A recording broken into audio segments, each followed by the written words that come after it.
Welcome back, guys. I just was thinking about something the other day, and I know I've harped on this some here lately, but I feel like I need to keep driving it home because you keep seeing the reports about fertilizer shortages and how that's going to cause food shortages and high food prices and all these sorts of things. And the easy thing to do when you see this stuff is to instantly start to panic. I mean, I'm not immune to it myself, but people just want to panic and then they run to the store and buy everything up, and that causes even more problems and that sort of thing.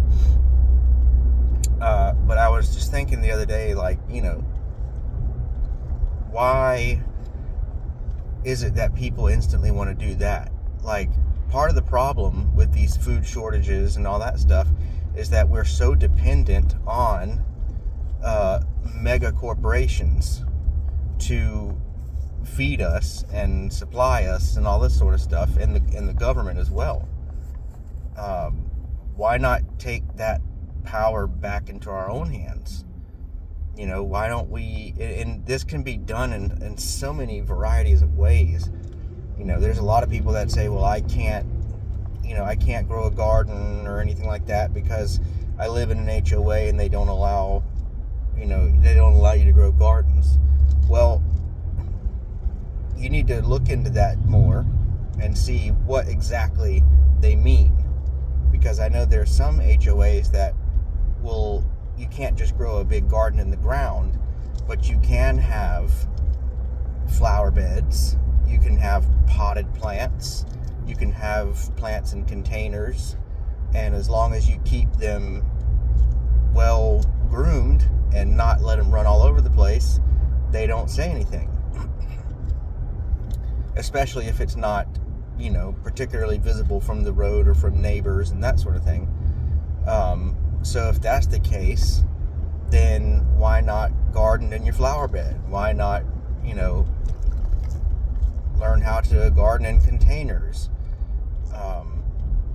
Even if it's if you're just starting off something small, like growing some herbs, growing a tomato bush, you can grow potatoes in pots. Now you have to learn how and when and all that stuff, but it's possible. So even if you live in like an apartment if you've got a balcony, you can grow things in pots or containers on your balcony. If it gets enough sunlight. If it doesn't get enough sunlight, or you don't have a balcony, you can also do this indoors with grow lights. I mean, that's not my ideal scenario, but if that's what you have to work with, then that's what you have to work with. But with the fertilizer thing, we really need to get back to becoming more self-sufficient with fertility as well, because part of the problem is that we have become so dependent on big agricultural companies and fossil fuels and all that sort of stuff and byproducts to create our fertilizers. And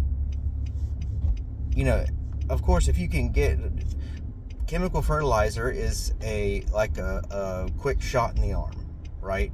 So if you are sick and you go to the doctor, they can give you a prescription, but they may also give you a shot to get something done faster. We've all been there, where you go in and you're all congested and all this, and so they give you a prescription for an antibiotic or something, but then they also give you an injection to kind of jumpstart everything, because the injection is more potent and it works faster, right? So that's how you can view chemical fertilizers. They work, but it's like getting an injection. It gives it a quick boost of NPK, because that's really, if you're using true chemical fertilizer, that's all it is NPK. But it's all byproducts. All of it is byproducts, and it's byproducts that we may not even have if it weren't for the fossil fuel industry and the commercial farming industry. You know, a lot of your put it this way, go look up how we figured out how to create nitrogen and put it back in the soil. And I'm not talking about using plants or nitrogenous materials anyways. I'm talking about how we created nitrogen. Not created, but how we ended up with a nitrogen, ammonium nitrate byproduct, and didn't know what to do with it, so they decided, let's put it in the ground and feed it to the plants. And if you look that up and see what that whole process entailed, you kind of start getting my drift here. There are so many ways to make fertility, to close that fertility loop, so to speak. And especially with if fertilizers are really going to be, you know, if we're really going to be having a shortage and things are going to be getting crazy, then there's no need to panic and think that, well, we can't, you know, there's no way I can, you know, we're not going to have any food, we can't afford fertilizer, blah, blah, blah, we can't get fertilizer. You don't need to buy it. And there are other sources. I mean, you don't need to buy the chemical stuff, the big brand chemical stuff, for sure.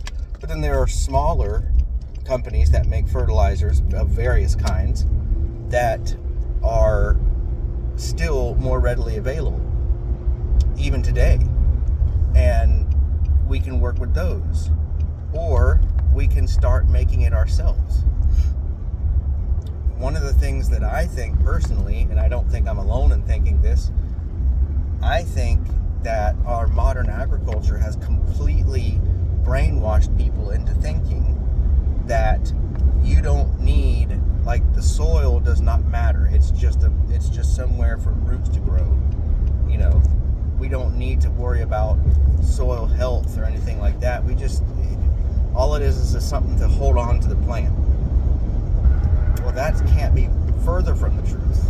Healthy soil is teeming with bacteria and amoebas and fungi and all sorts of things.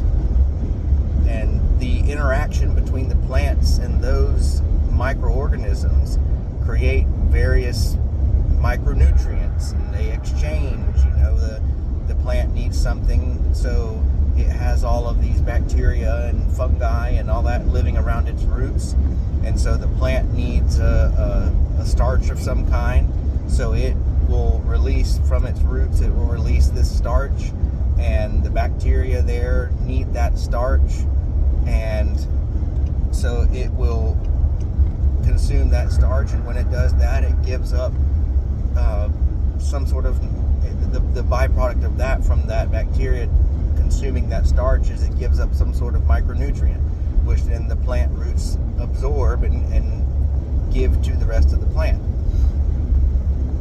And so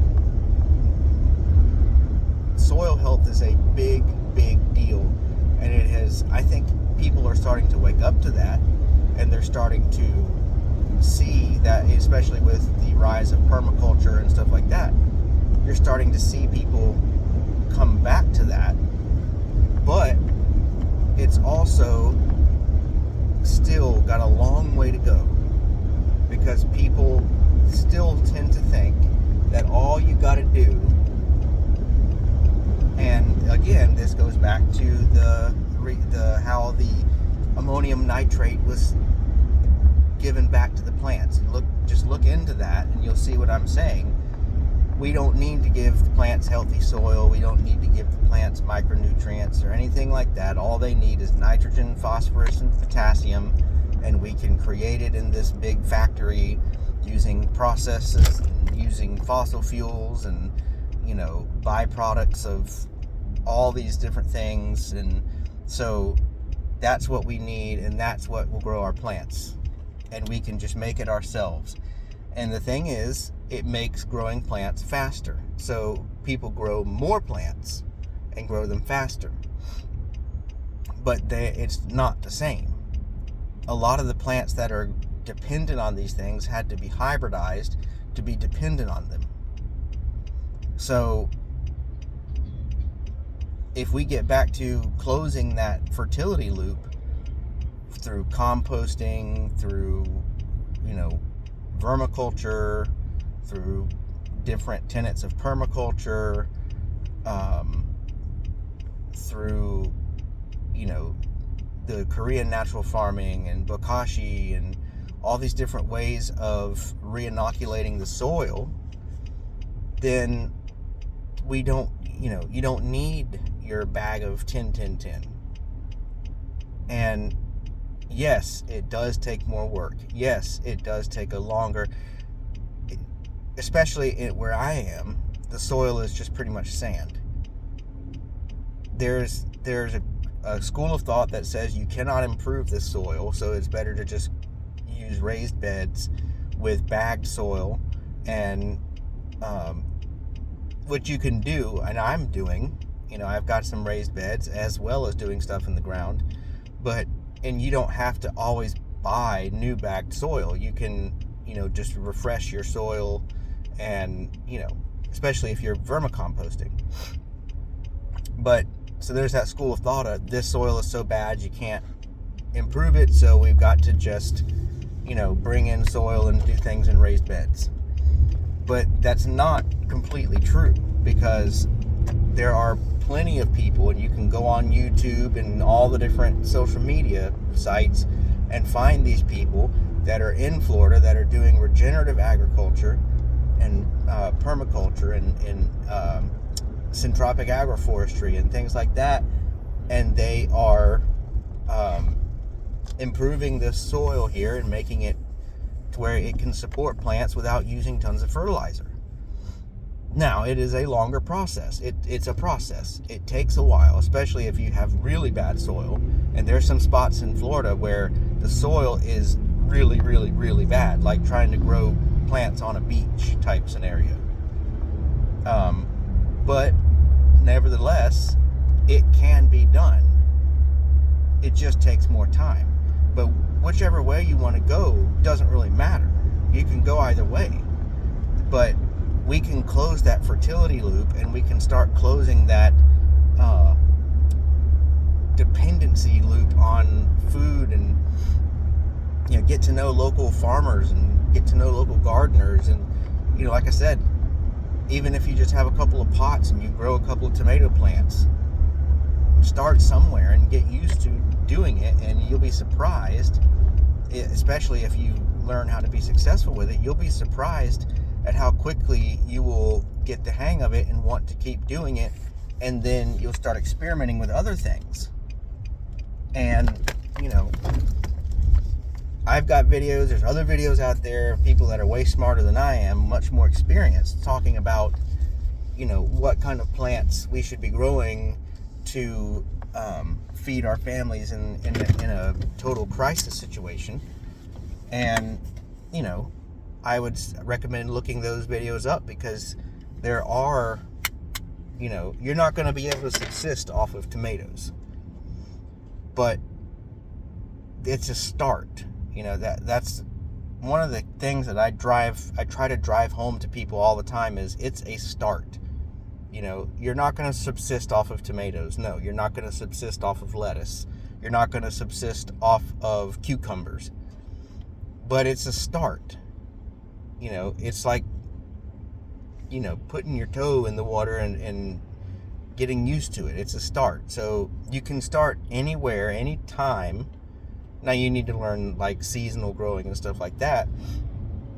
But it can be done. Like this mentality of, well, I can't do it because I live here or whatever. That's not true. You can always find a way to do it.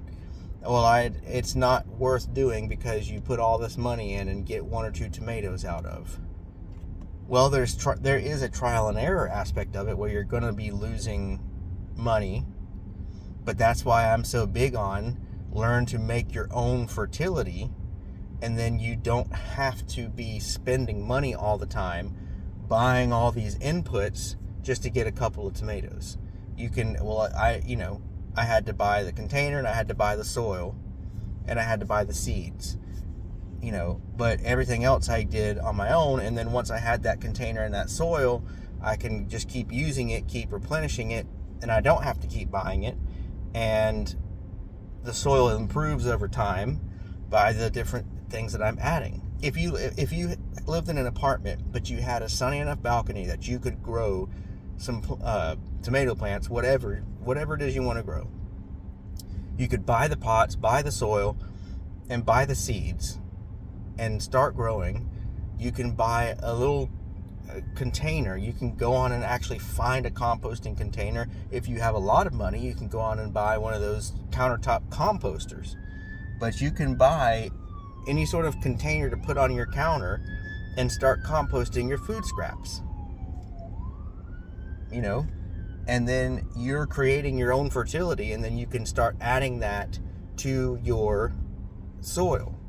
I mean, it's really not that hard, and there's always a way to do it. So I just wanted to harp on that again, because I'm seeing the panic already about, this is, the no fertilizer and we're going to run out of food. And don't go there. We can figure out how to do this stuff on our own. We don't need to buy their products. Just my thought. Let me know what you think, and I'll catch you later.